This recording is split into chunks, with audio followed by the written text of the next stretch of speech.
عايز تعيش مرتاح يبقى لازم تعمل 3 حاجات: لا تقارن، لا تلتفت، وأكثر من ذكر الله.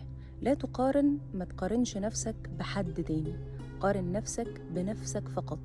أنا كنت من شهر إزاي ودلوقتي بقيت إزاي؟ الخطة اللي أنا عملتها في تطوير نفسي عملت منها قد إيه وباقي منها قد إيه؟ كنت السنة اللي فاتت إزاي ودلوقتي وصلت لإيه بفضل الله. لا تقارن، لا تلتفت. طبيعة الحال وطبيعة الدنيا، طول ما انت في الطريق هتتعرض لكلام الناس وانتقادات، وهتتعرض لناس ممكن تكون بتشوه وبتقلل منك.